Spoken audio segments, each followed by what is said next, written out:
So how I long want is this the podcast like generally? I do 1 hour. There's some people I do 2 hours. Yeah. Really? But here's the funny thing: you won't even realize like Like the that 2 hours. time has- Yeah. Because I know like on TV you have cues of like. Exactly. Yeah. Here we go. So I might be having. What do you want to have first of all before we even? What's up, guys? Welcome to another episode of the Kiss Capids podcast. Today I have a very lovely guest. I have so much respect for her because she's left a very big blueprint, or she still is leaving a very big blueprint for a lot of young girls who are trying to get in her industry. And I'll just let her introduce herself because I don't want to give her not give her enough credit. So let her just introduce herself and see like what she does, and then I'll take it off from there. Okie dokie. Hey guys, this is Victoria Rubadiri.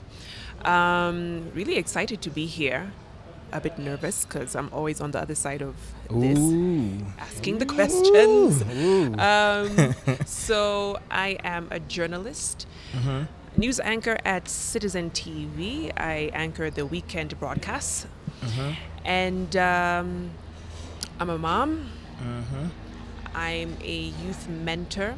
It's interesting you mentioned blueprint. I'm thinking, ooh, that's way too big. That's way too big. You are. I feel like I'm just doing life and doing a career.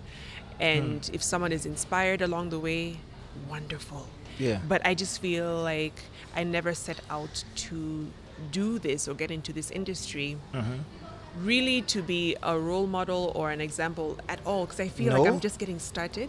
What? Yes.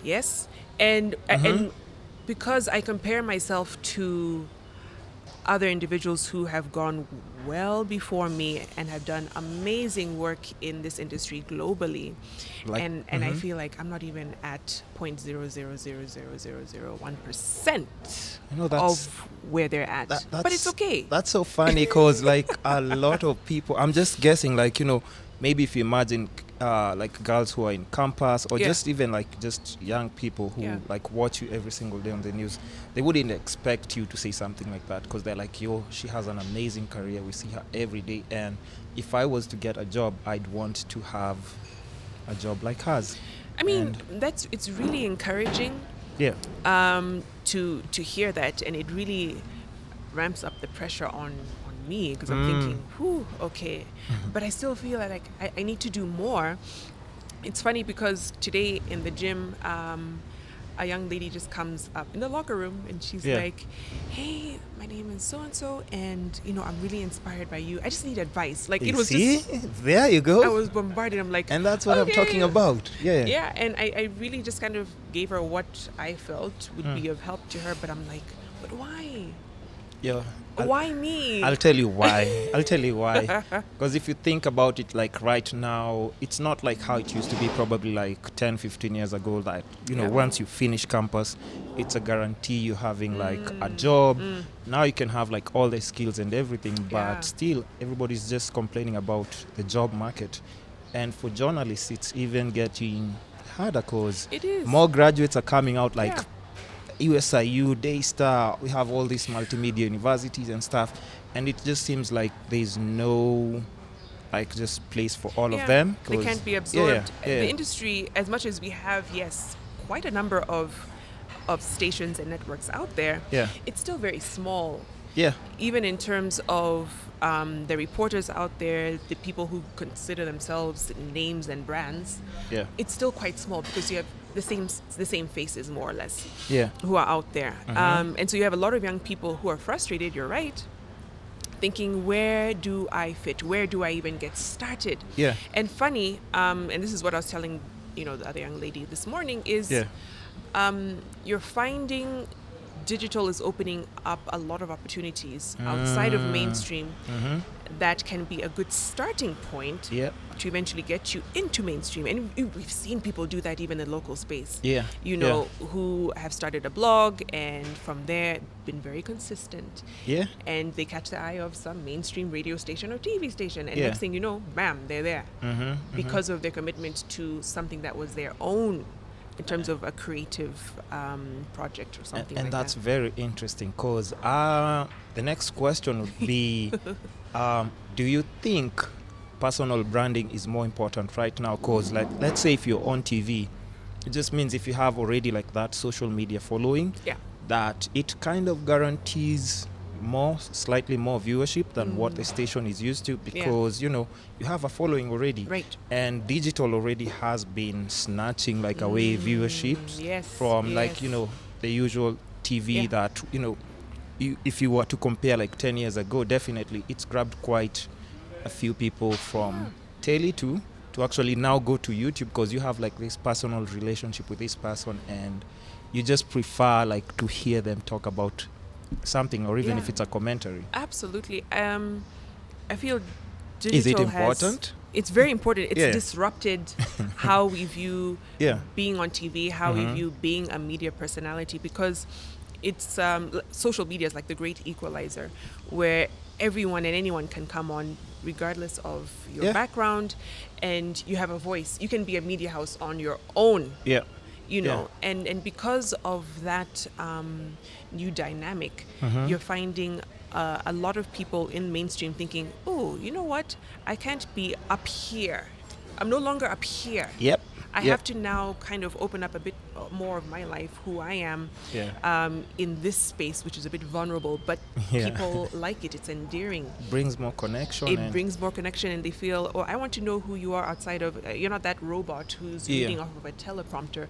What are your thoughts and ideas on life, on society, and just different things that are happening in the world around us? And so you're finding more and more people wanting to get into that space, not like go too much of mainstream, but at least get their feet wet in the digital space and see, okay, so where is this going to take me? And personal branding is extremely important, because again, it's you. Yes, the station gives you the job and gives you a platform, but people are watching you. If you're hosting a show or doing an interview or anything else. So they want to connect with the person, not the persona. You find, and I guess even if worst case scenario, if you have to move to a different station, it gives you like more leverage when you're moving to the new place. Like, I'm bringing my audience to you guys. Like, is that always like a bargaining, or not really at this point? Not really, but I mean, it's unspoken. I would say it that way. Because when they do bring you on board, it's with that expectation that you'd bring along a lot of the viewers who used to watch content that you had on another station or another platform. And that's a plus for them. So, and that reflects in the numbers, because they'll find, oh, okay, when we have so-and-so on this slot, we can really see that it's really benefiting us. So they look at it that way, and digital makes a huge difference when it comes to furthering that brand.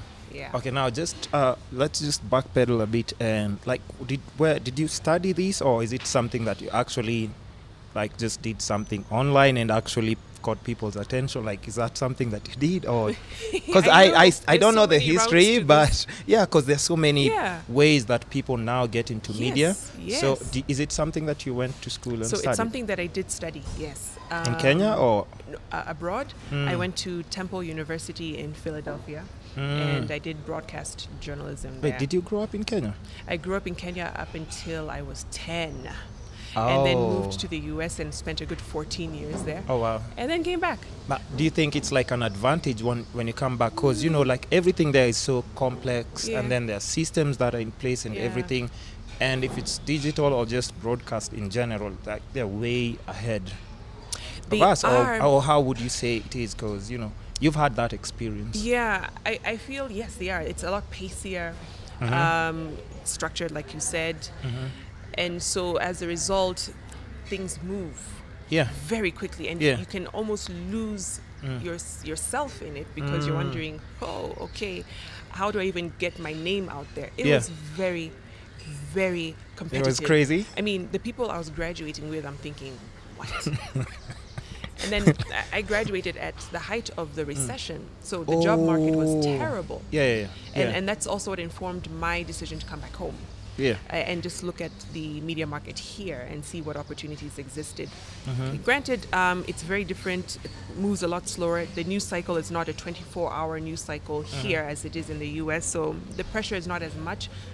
But so you definitely land here and you're just comfortable. You're like, okay. Not really. Not really, but I'm just saying, like, it's a relief if you think about it, like the way you're just describing the people you graduated with. It's like, am I really supposed to be doing this? Yes. Or and that's that's on the work side, but I feel the challenge here is now the kind of content that you're covering makes it a bit of a challenge.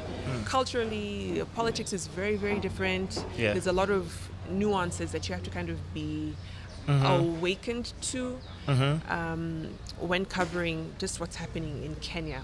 Yeah. And Africa at large, you know. Yeah. So that's where the challenge comes in, really understanding people here. And then now reporting and covering issues that matter to them. Yeah. Yeah. So do you think, like, like what kind of student were you? Because, you know, you just talked about, like, you know, the people you graduated with. Yeah. What kind of student were you, like, when you're in college? Were you like a bookworm? Were you like a party animal? Because, you know, like a lot of people have, like, you know, those stories that shape them to who they are, like even currently. Yeah. So what kind of student I'll were you? tell you what kind of student I was. Please do. I had a pivotal experience in my first year of university. I became a mom. Oh. And because of that experience, I had one of two choices. You can continue down that path that got you pregnant and drop out of school and not have a degree and not have a future, or you can focus, and I mean really focus. So when I came into my second year of university, actually after I had her, I was on laser focus mode with my studies. I made the dean's list after I had her. Like, my grades really improved after I had her because I realized... I think you started taking life more seriously, like now. I figured out what I was here for. It was not for the parties and the friends. It was to actually get something that would... get that degree that would forward me in life. And so once I realized that, I said, I have no time for anything else. So I was super, super focused. And that helped me even in terms of the kinds of stories I'd go... cover, how I'd cover them, and you know, my professors were really impressed in just how I would tackle even creatively my stories. My colleagues as well, we'd have classes where, you know, when it's time, you've done your project, if it's radio or TV, and you sit and critique and watch everything, and you're like, oh wow. But it was a good process. And it was great to kind of have a classmate take you aside and say, that was actually really good. That was really good. It encouraged you to kind of keep going, and gave you that sense of peace that I'm doing what I'm supposed to be doing. Sense of purpose. Yeah. Absolutely. Absolutely. And that's why I ask that, because, you know, like I was saying, like, you know, the things that shape who we are, like right now.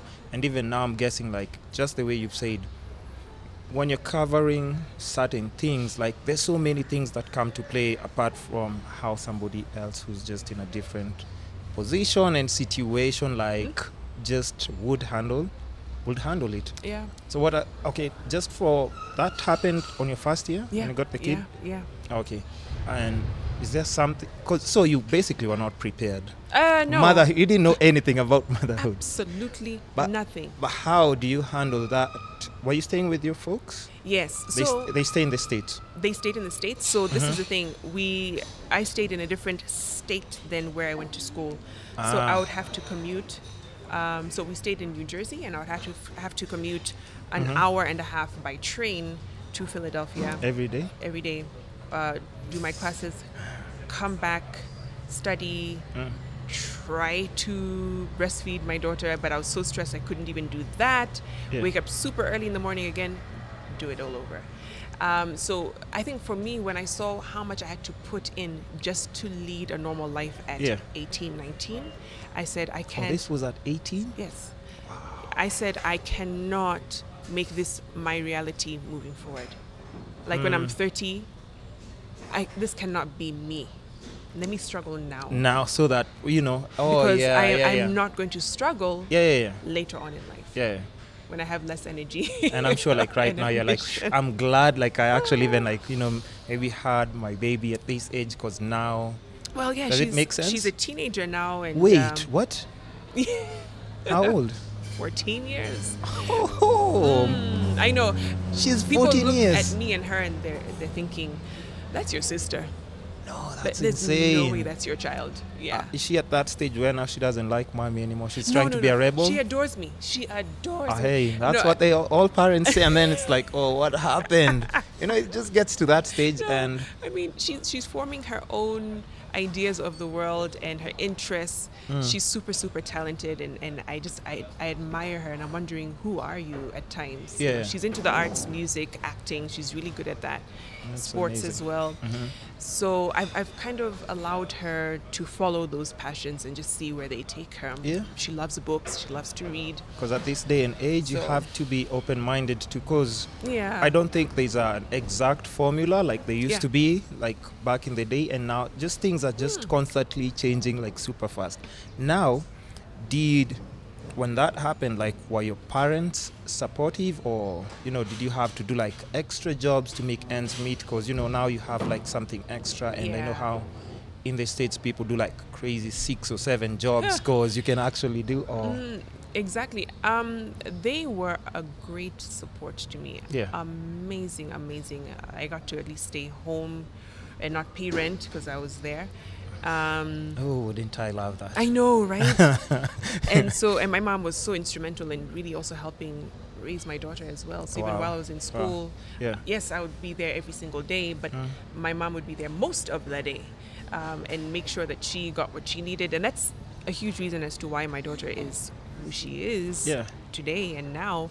Because I think she was taking care of 2 kids, because she's like, you're still almost like the same age. This one's just slightly older. Exactly. But I'll just do it. So my mom, my dad, they were just absolutely amazing. Of course, yes, I had to do some odd jobs, sell makeup. What kind of jobs did like Victoria do? I want to know. This is what people want to know. Like, connect with you.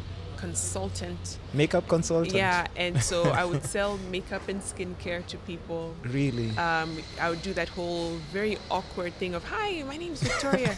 Would you be interested in such and such? It's a new product. Like, that was me. Yeah. And I'm an introvert. So you can imagine. So now you actually have to come out of your element, force yourself to do something. But I had to pay some bills, so I had to do it. I had to do it. I was a church secretary at one point. I wrote press releases for a budding PR firm. I wrote articles for an online magazine. Like, whatever I could get my hands on, I worked.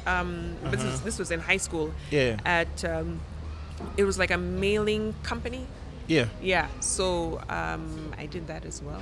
But you see, all these things shape you to who you actually are right now, and you're super appreciative even once you get like a certain opportunity. Yeah.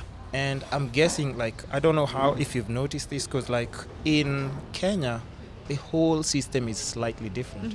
By the time somebody starts working, they're probably like 25. Exactly. They're getting a job. Yeah. But in the States, like 16, you already start doing like your pizza deliveries, all these sales and everything. Right. By the time you get to 20, 21, like you're a whole adult. Exactly. In Kenya, I mean, it develops a really good work ethic. Yep.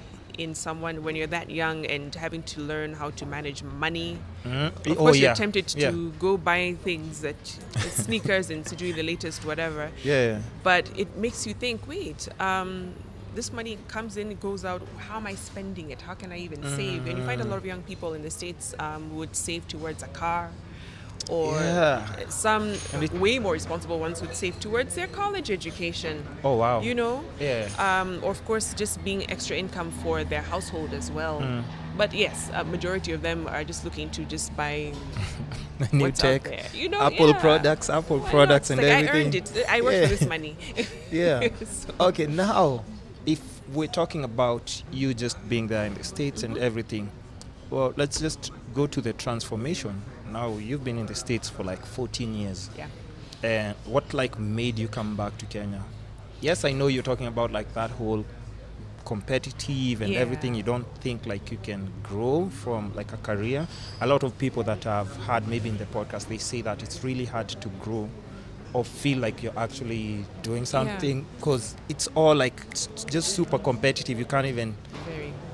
And not saying that you can't. I think you just have to have the determination to get into somewhere. I mean, it wasn't impossible, but I think for me, after having experienced, I did an internship at an NBC affiliate just close to where we lived in New Jersey. Oh, wow. NBC 40. I don't think it's there anymore. Why? So you confirmed that, or it's just something that wasn't? When I visited, it was not. Oh, it wasn't in existence. existence? Shut it down. Yeah, Oh, so they had to rely now on, and this is the thing, when they go into the smaller affiliates, it's more private owned. Oh, yeah. Than it is probably NBC. So yes, they have the logo and whatnot, and would transmit for NBC, but most of it was privately owned. So the owner wasn't able to sustain. Oh, and it can actually be bought off. Exactly. Because that happens a lot in the States. It does. It does.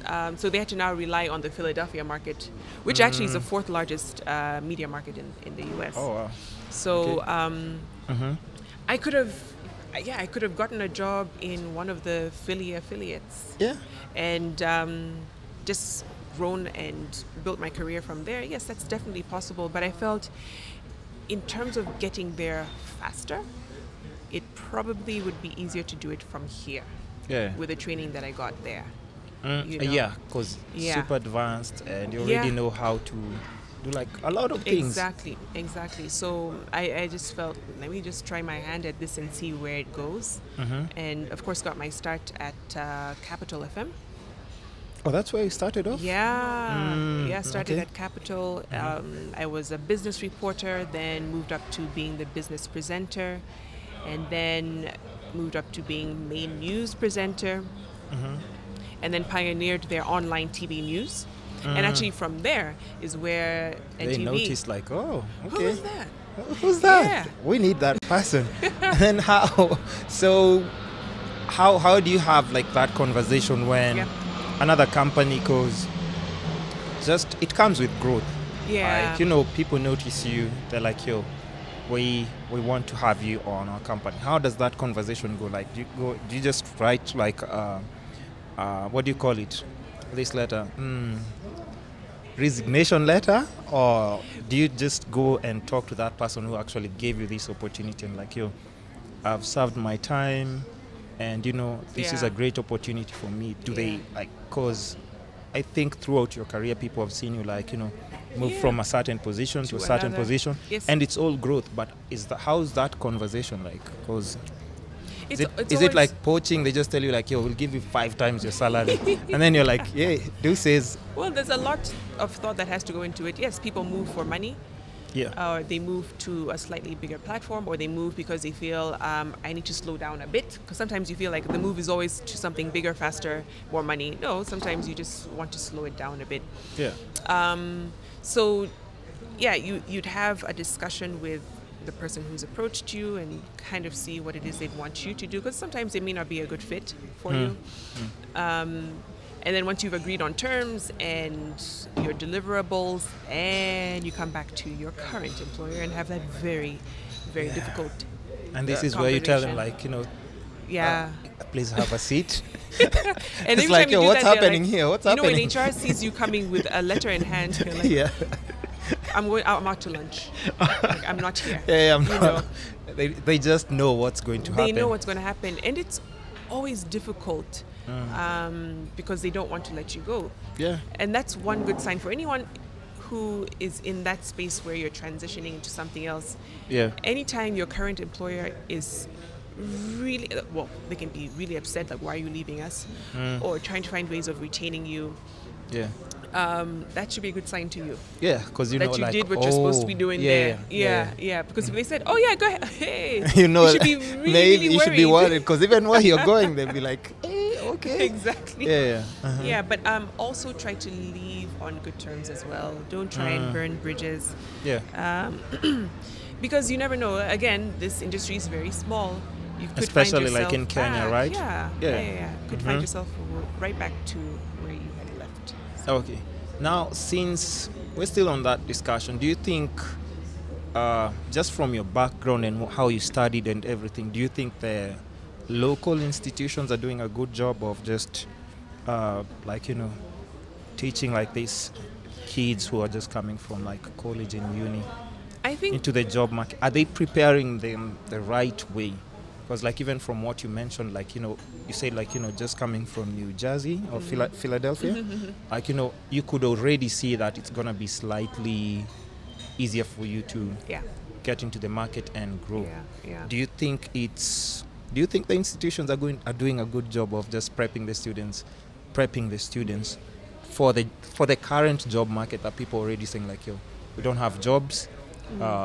Another thing, like all the celebrities are the ones who are actually getting journalism jobs because of their social media numbers and stuff. Do we really need papers to get into with all those factors put into place, especially like in Kenya? I'm sure maybe states it's a whole different story, but like the way you say, like there are some bloggers who've transitioned and we've seen it, like, and they're actually doing a good job at it. So you can't like say, why are they in that position? So are institutions doing like a good job of grooming these students? I don't want to kind of judge because I really don't know in terms of curriculum or programs that they're actually taking these students through.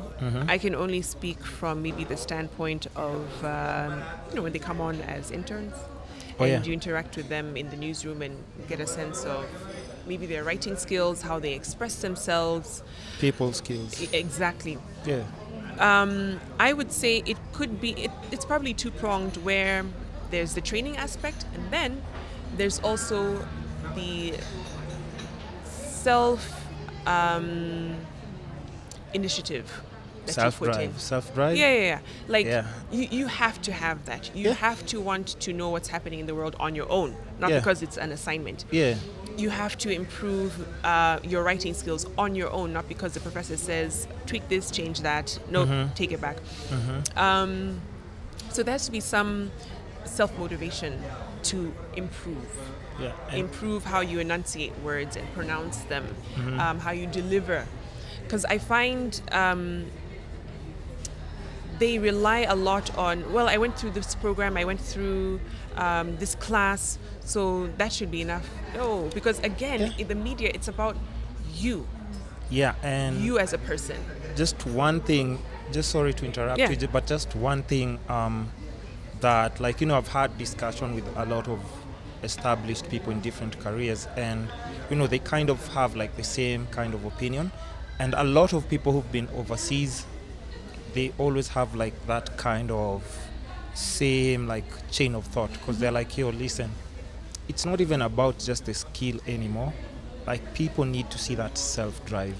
You might be qualified, like you do proper, like in your exams, you have the paperwork and everything. But if you're put in an actual situation where you're supposed to apply all these things that are supposed to be in your career, like, you fail terribly. So it's not like the way you've said, it's not about like, I passed like, this project on. Absolutely. That piece of paper, I mean, maybe it would be the ticket to get you in, but what sustains you is what you did before then. You know, I have a lot of students who'd say, can you get me a job or internship? So I'll say, but what have you done? Can you show me? They don't have a portfolio. Anything, like even on YouTube. I have to get a job to do. No, you don't. If you have a friend who knows how to work a camera. And you have your two limbs to walk around and find a story, guess what? You can do a story. Because that's how, like, now, it's unfortunate, but that's just how the industry is right now. It's not like you'd say, like, they're being unfair, but, there might, and I think there might be some people who definitely don't even have the papers, but if they're doing the job the way it's supposed to be done, the job market is going to be more welcoming to them than this person who's been studying this for a very long time, and it's just facts. Let me tell you, I've seen that example of drive in two cases at my former employer, where drivers became reporters. Drivers, like? Yeah, you came in as a driver. Wow. But you took time after your shift, talked to reporters, asked, how do I script? Started to script some few things here and there. Then gave it to an editor insane. To look at. And then asked, could I shadow a reporter when they're out in the field? Take your notes down. Next thing you know, they become a correspondent for the network in a particular region. Oh yeah, because they are grounded, they know what's happening there, plus they can do the job. Exactly. So drive is probably one of the biggest things, and I even saw that in the US as well. There was a camera guy who got the job simply because he was so good at what he did, didn't have the papers. I think he only finished high school.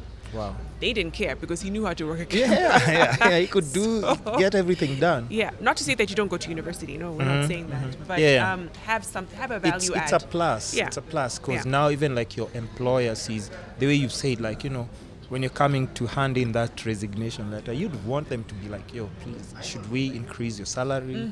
Please just stay with us. But like you said, if they're like, it's okay, we wish you all the best, like, you need to reevaluate. Maybe, maybe you're actually not even doing like, the right move. Yeah. So in the current climate, what would you say, like, just if you were to give like these students like tips, what are just like some of the main tips you'd give them for that this will definitely increase your chances of like actually landing that job? I would say try to look for a gap in the industry and slowly start to fill it with, the kind of content that you would produce. Because at the end of the day, and I find those people who've managed to build their brands faster and more sustainably have done it because they found a space where it's authentic to them, one, and they're able to produce good content that keeps people coming back to them for. Even if you're working at a media station, they know, when it comes to business, this is the guy. When it comes to social issues, this is the guy. When it comes to politics, this is the lady. They know this person can They definitely... know you can deliver on that. So try to specialize in something. And then even in terms of training opportunities, you get wider training opportunities based on that niche. So if you're just a general reporter, but a lot of these donor groups are looking for, what are you specializing in? How can we now help kind of boost that through this training? So, find a space or an area, one that is probably not being focused on as much, or if it is, try to be as good as possible as you can in that. Create a lane for yourself. Absolutely. Something that just stand out from. Be unique. You have to be unique. Okay, and then since we're just still talking about that, what are some of the problems that maybe you'd say you faced personally before like you found like that, just perfect like sport, like you'd say like now like anchorship, and like once you're in Kenya, forget about the States, once you're like in Kenya, what would you say like was the most, or just some of the few hurdles that you had to jump to stabilize and say like, I actually think now I have a good job and I can just actually focus on it? I feel you have to kind of look at your career as a journey. And the place where you start is not the place where you're supposed to kind of fulfill your purpose. It's just a starting point. And if you view it that way, you won't get as frustrated when you're not kind of hitting at all cylinders or doing a project that you're really passionate about, but you're being sent to press conferences that you're wondering, why am I doing this? It's building character. It's also adding to your stamina and your portfolio as well, to show that this is what you can do. You may have hated it, but just do it. So for me, I went through that very frustrating time where you'd want to do something else, but you can't. Because like, you also have to gain experience first. Get the experience. So do the stories that you hate, that you feel, why is this even relevant? Just do it. Because eventually you'll get to understand why. Yes, and you'll build seniority also in your field, to where they'll say, okay, now we can move you up to this. Okay, now we can move you up to that. Not saying that you wait for someone to move you up. No, because you can also take initiative and say, hey, can I try this? Can I get into this? And if it doesn't work, fine. If it does, great, run with it. And people in those positions will be, they think that you're actually responsible enough and actually hand you that opportunity. Exactly. So for me, I didn't really get into my purpose per se until I moved into NTV and started Victoria's Lounge, and that really was also not intentional at all. I just got really frustrated with just doing news as news, and I just go home, and I felt there's some issues that we're not touching on. See, again, looking for that gap, right? There's some issues that we're not touching on that we can't necessarily put in a 30-minute interview on the news, because that's way too long and people just won't sit and listen to that. But let's create a space where we can have people come, talk, be inspired, challenge, each other, and just get us thinking differently on different issues in life and society. So that's really how it started, and that is what I would say was a purpose project for me. And I'm guessing even like maybe from the news perspective, like, you know, you're reporting on something, and even though you'd want to have your personal opinion, like you can't do it. Oh, you can't. You can't do it because you're reporting. So you're like, I'd want to say this and this, and but you want to take it wider now, even though you can't say it, but you can get people on board to actually have that discussion. Those issues. Exactly. So for me, it took that time until I got into NTV and, you know, was able to create that space, and it had some wonderful impact on people's lives. I mean, even now, I'm not doing it anymore, but people talk about past episodes of, oh my goodness, I loved this. Oh, this really changed my life. Are you coming back with it? And I feel I won't come back with it as we knew it, because that was what worked for that season and that space. I now need to reinvent and find and craft something that would work for the space I'm in now. And at times also create something outside of the platform that I'm currently on as well. So it's also kind of like social media perhaps? Digital.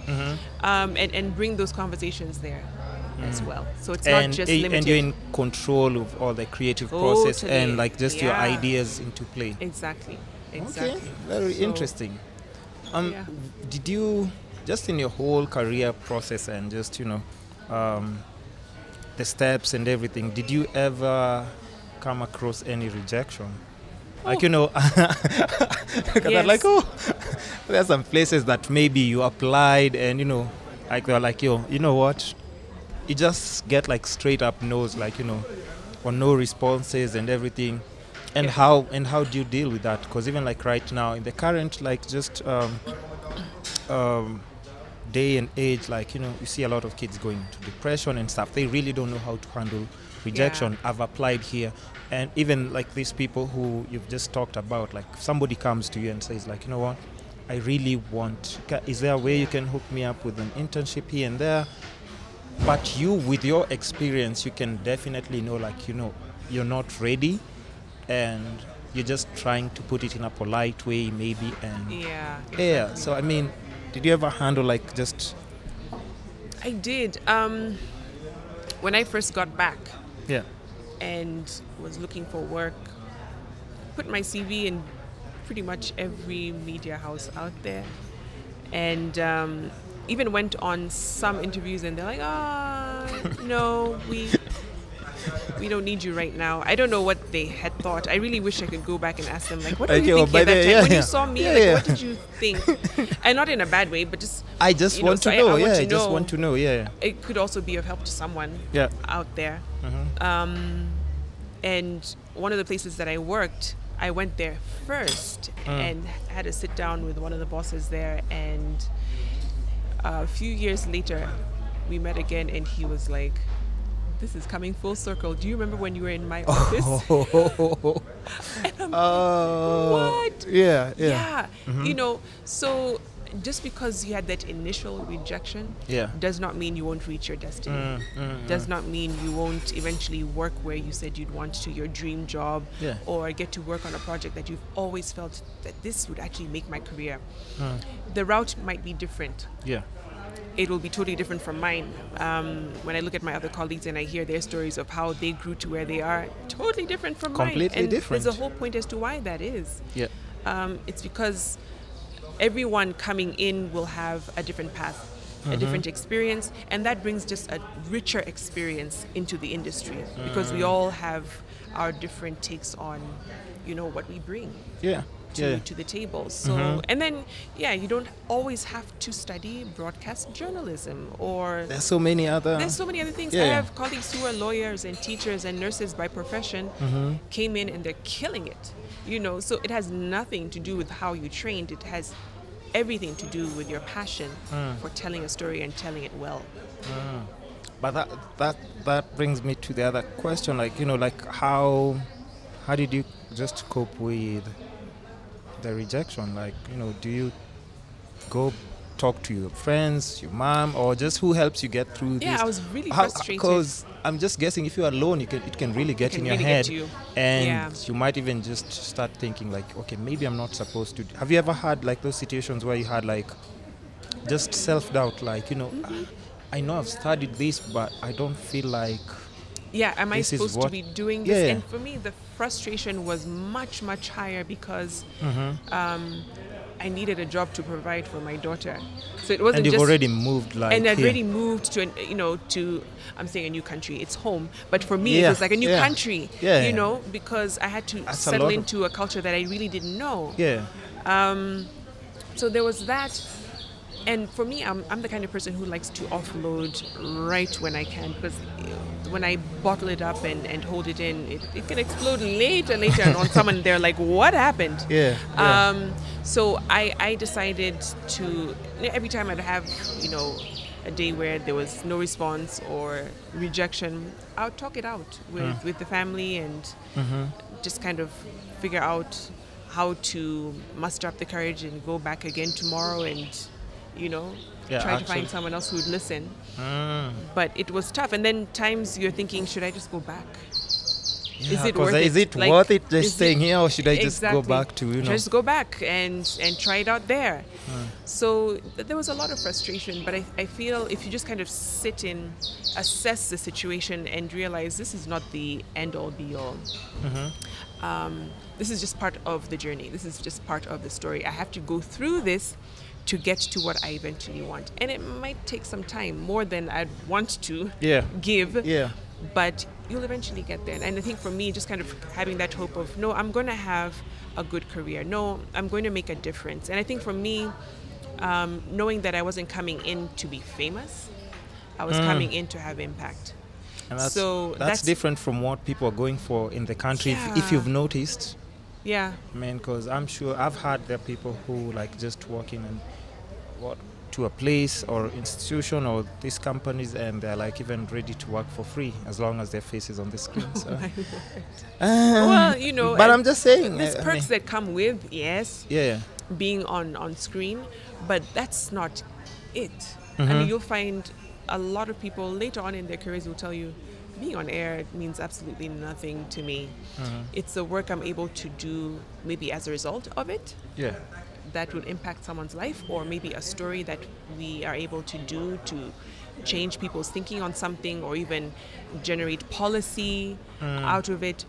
So the longer you're in, the more you'll realize that the brand, the views that you get don't make the job fulfilling. It's the person whose life is changed as a result of what you've said or done on that platform. Because I'm guessing, like, even when people are just making like those comments online and telling you, like, the way you've just mentioned, like, I really watched this episode, I watched you talk about this, and it actually really impacted or made me think or view things differently. Motive is huge as to why you get into something, and also will determine how long you would last in it, so because the fame part is so short term and so fleeting that it won't keep you there. Your character and your drive is what will keep you there. How do you handle that just as Victoria? Because I'm guessing, like, moving from radio and TV, because maybe radio people are just listening to your voice and they're like, this is Victoria, and then now on TV, like, your face is plastered every single day. So now maybe if you're going to the supermarket, you won't just buy like just bread and have like a few people who already like sneaking pictures of you, or maybe want to take pictures with you. Is that something that you had to adjust to, or you're like, or at times does it overwhelm you? It does. I'm guessing. Especially because I'm such a private person, again, introvert. So I don't like to people very much. But you have to be accommodating. It's what the job called for. That's what you signed up for. And they're excited because they're like, wow, I see you on TV. Can I just get... Yeah, sure. I mean, you have to also put yourself in their shoes. It's a really nice moment for them. If I saw one of my... icons, I would be freaking out. I remember the first time I saw Brandy in the store, and I'm like, oh, she's so much smaller in person. I can't even say hello. So many I just things watched her walk by like several times. I couldn't even muster up the courage to be like, hi. So you not didn't even say hi? I couldn't even say hello. Ah, come on. Can you imagine? So I mean, and I get. I'd have to get for that those selfie. who actually have the courage to say like, hey, can I? And for me, I just feel like it shouldn't even take courage because I'm a normal person.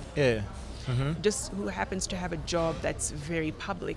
But I'm just like anyone else. Like, and that's why I find it so weird that you want to take a selfie with me. Why? It's you like still you don't. selfie. Oh, you still don't understand why? Because like to you, it's just a job. It's just a job. Yeah. But how do you just stay grounded? How doesn't it get like over your head? You know, like superstar status. Like I think it's. I don't feel like taking a picture today. No, I mean, in there's times where I have to tell people, sorry, I can't. You say you reject some. There's times where I'm not in. Or like that your space. head space is just you're thinking of other things and stuff. Or I'm in a hurry. So yeah. I can't even spare that time. But the way I think I stay grounded is just what I said, is viewing it as a job and you leave it there. At Citizen. When you're out there, detach yourself from it. Just you. You know, you're doing your grocery shopping, you're picking up your daughter from school, you're having a family gathering. That's it. I don't go on with my TV persona beyond the Citizen gates. There's no need. That's very interesting because now it takes us to our next segment because I just try and balance out the podcast. Like I told you, it's all about health, wealth, love and happiness. Yes. And all those things come to play if you think about it in everyone's life. So my next question would be, and you can decide to answer or not. You can say like, you know what, let's just skip to something else and not this. Are you currently dating? Because you've mentioned like taking care of your kid and everything. How's your dating life going? I'll answer this way. According to the internet, I'm married to one Larry Mado. Oh wow, I didn't know that. Yeah. But I will plead the fifth on my relationship status. Okay. But is it something that like in just your life you think like it's something that has to be necessary? Because I'm just guessing, like, do you believe like in a family setting, or like you just, since like you started this at 18 and like you are like I can handle this on my own, I don't really, and at this point I don't think with this whole you already have proved that to yourself personally that you can actually get everything done on your own. So I mean, I'm guessing even like maybe people who would want to approach you, you probably have higher standards than just the. No, I would say you don't have a type. I would put it this way. No, not really. I would put it this way. Yeah. I've always admired a healthy family setup because that's also what I came from. Yeah. And I've always desired that for myself. When it comes to potential or a current, because I'm not going to give you that, it has to be someone who fits into the purpose of what I want to do. So when we do come together, we come together as one entity to do something greater than if we were doing it on our own. Yep. I don't want to get into something where it's like, come home, dinner's cooked, you have the regular talk, and then go to sleep, wake up in the mornings, do it again. No. It's the same routine over and over again. I want to build an empire with this person. Yeah. So they need to have... Like Jay-Z, Beyonce status, let me like tell those you, kind of... You have to have just as big a vision. Yeah. Together. And us coming together now kind of takes it up to the next level. So you're not the kind of person who would be like, he has to be super rich, he has to be this tall. Tall. Driving No? So as long as he has that drive and everything, that works for you. Obama was driving a car with a hole in it when he met Michelle. I saw that. Remember their picture in Kenya, first of all? They're like... Hello. You guys were just meant to be together, and some of those dynamics come to play once like they get in those positions. you understand why it's so important to get somebody who actually loves, you may and you have that connection. In terms of salary and whatnot, or even your status in society, but you'll be here in terms of how you think, you know, and your drive. And that's how you... Yeah, and that's how you grow. Yeah, true. That's how you grow. So yeah, since we're just talking about just love life and everything, what's an ideal date with Rubadiri? If you're just going out on a date, maybe with someone you're seeing, or a first date, what would be... Are you the kind of person like me? I don't drink water, I just drink champagne. And you know, are you just like the kind of person like do a pizza date? Like what's an ideal date? Just if somebody was to take you out. A beautiful landscape somewhere. And a Uhuru picnic Park? basket. Uhuru Park? A bit better. Let's upscale that one a bit. Okay. I don't know. Yeah, but somewhere with an... Yeah, I know. I know what you're saying, yeah. And food that we probably prepared. It's very simple, like sandwiches or whatever. And actually, and good conversation. I had something like that on my notes. Like the options were like, you know, movie, pizza, movie's not bad. Or a picnic. Yeah, I would do a picnic. Because it really just gives you that time to get to know the person and just have a good chat. You're not into this whole clubbing thing. Do you go to clubs? I don't even club. So again, do you see like the difference? Yeah. Mine is quiet, open, not crowded and dark and loud. Like that's not me. That's not me. Okay, that's very interesting. And so if, let's say you're dating, right? Do you go for somebody who's in your kind of field? Or do you want somebody who's completely different, so that at least that way when you get to the house, you're not talking about like, yo, Nani mic'd me today, like Nani did my makeup crazy. Like, do you remember this news? You know. And it helps to get like a different perspective from their experience and their journey. And they get to, and sometimes you don't want to talk about work. Yeah, you just want something. Give me something different. Give me something different. And we'll just have a discussion on something entirely different. So yeah. Okay, so somebody from a different walk of life. Don't have to be from the field. No. Okay, interesting. So since we are winding up like just the podcast, because we've talked about a lot, and you know, the thing is like I have to respect your time first of all, because I know you have a lot on your plate, and probably you have to go and prep for a lot of things as well. There's this question I just normally ask people when we're just towards the end of the podcast, and the question is like, what's that one thing that you think you're in pursuit of right now, that, you know, like if you got it, it would give you like a sense of balance? Maybe, you know, you want to go back to an international kind of platform. Maybe it's hobby, maybe it's a marriage somewhere on the beach. Maybe why are you laughing like that? Maybe it's another kid. Maybe you want a boy now. Yeah. Or just what's that one thing that you think like you're in pursuit of right now, that makes you, or just gives you that drive every single day when you wake up, like, you know what? It's so funny because the two things you mentioned are so divergent. Yeah. But they're two things I want to kind of get to, in terms of an international platform. That's always been my dream, just to work towards working in that space eventually. And just having a very healthy family setup. You know, where we're not perfect, but we're perfect for each other, as Beyonce says. But we get each other, you know, and we'll ride for each other.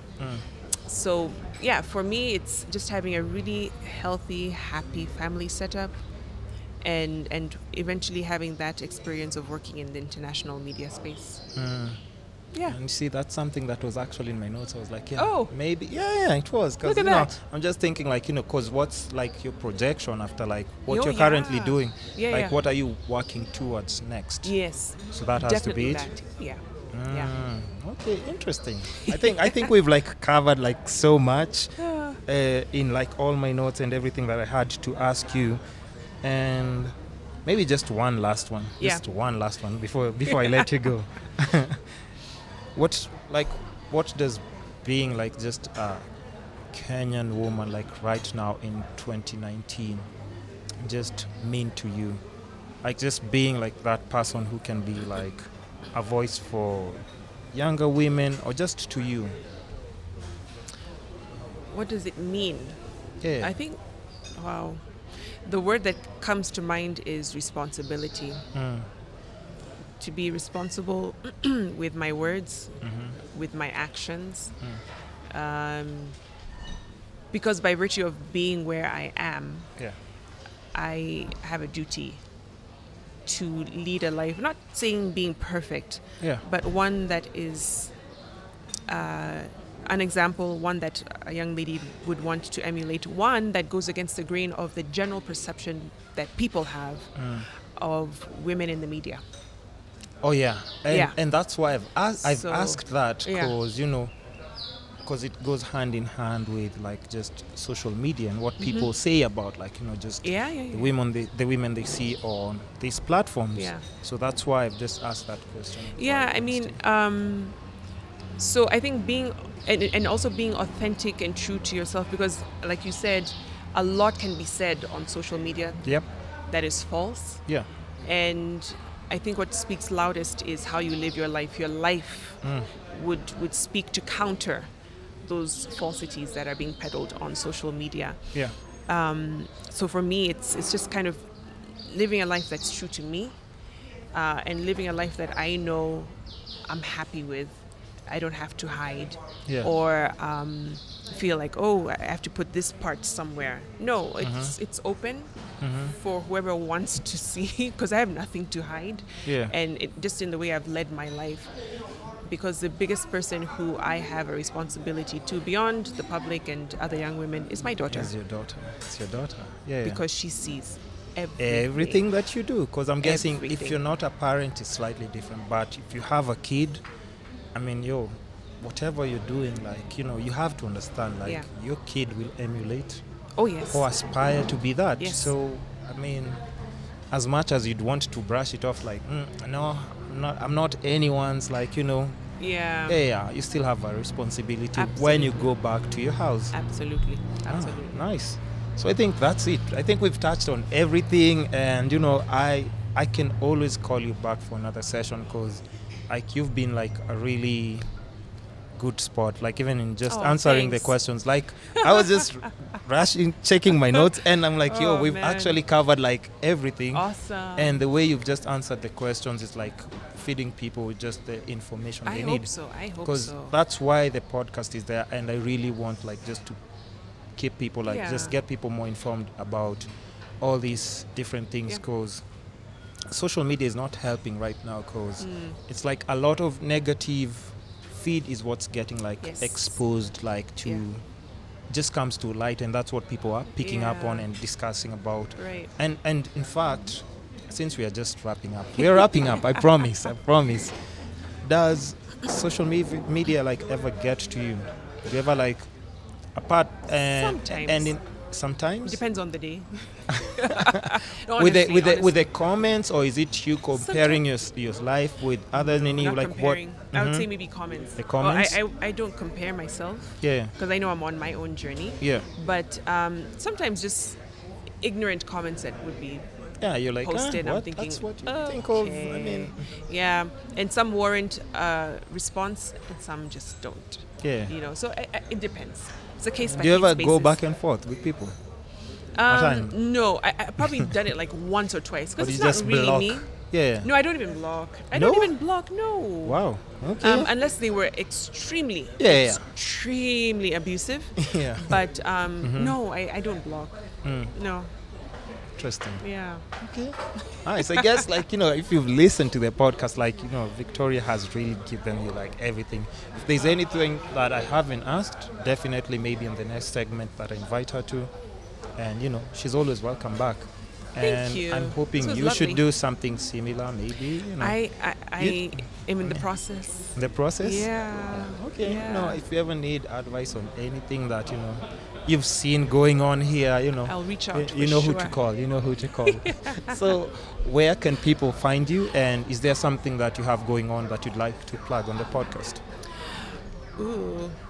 Well, you can find me on Instagram, Victoria_Rubadiri, Twitter at Vicky, that's Vicky Rubadiri, and of course on Facebook, Victoria Rubadiri. There's so many Victoria Rubadiris on Facebook, by the way. Then do you have a verified on Facebook? Well, I have a verified for Instagram, of course. For Instagram, yes, and Twitter, but for Facebook, for my shows. Oh, yeah. Yeah. Okay. So, but not my personal, so that's a bit tricky. But you'll see a really cute logo of a V and R kind of painted. That's mine. Once you say that, now somebody's gonna create that and put that. No, they'll just copy and paste the one from mine. They've been doing that. Yeah, no, but you'll know the authentic one. You'll definitely be able to tell. From the kind of posts, I won't be doing those silly blogs of, number 5 will shock you. So, no. Or memes or crazy memes. You'll know that's not me. So yeah. Okay, so yeah, that's it, guys. I mean, just thanks for coming through. Thanks for having me. I hope to bring you back again, like in another segment. It's the Kiss Capades podcast, Victoria Rubadiri. Thanks a lot. Make sure you subscribe on YouTube. We're on iTunes. We're trying to get on Spotify. Every single day you get snippets, but every Saturday you get a full show. And on Mondays you get the full audio version as well. So stay tuned and thanks for listening. Thanks for watching. Till next time. Goodbye. Bye.